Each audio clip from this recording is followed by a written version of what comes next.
I was ejected 20 or more feet from my car before it rolled, so I'm lucky that the car didn't roll on me. It was extreme. She was broken. They were just looking for the right place that would accept her.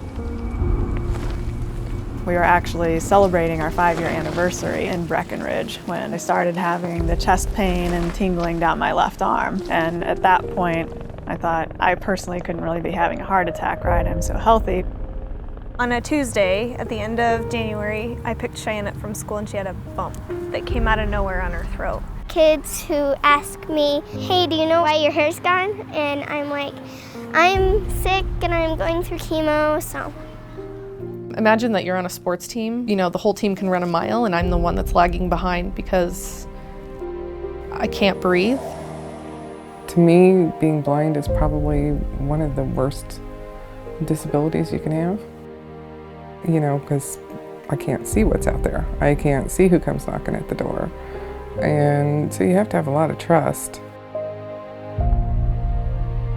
I was finally diagnosed with pulmonary arterial hypertension. I wasn't supposed to live past 22. I'm still back here at there's a bump, like I'm not at cancer yet. How did we get to this?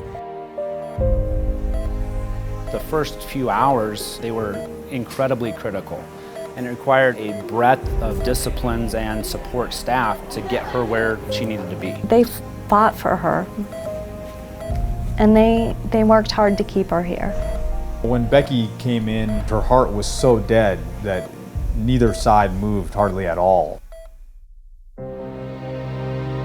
Jamie chose us and we chose Jamie to be the first to have this implant.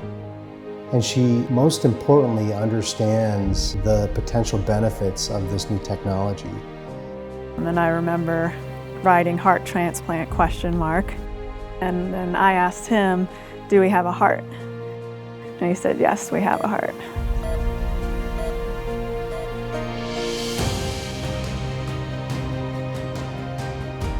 When Dev took her first steps with her brace, it was just like when she was a baby and she took her first steps.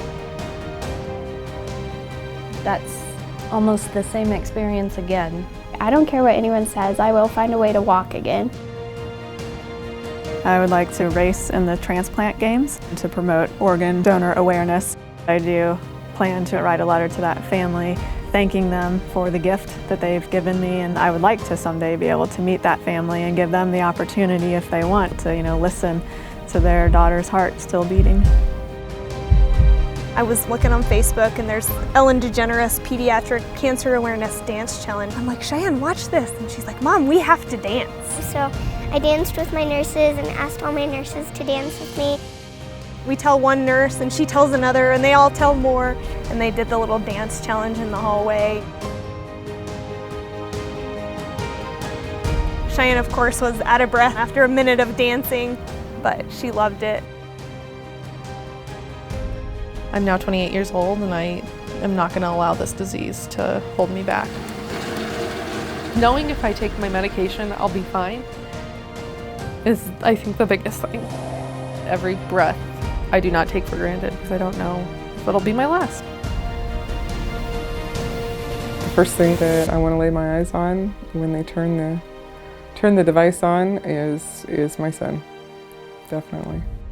I was a single mom and raised him by myself, and he is just my best friend as well as my son, and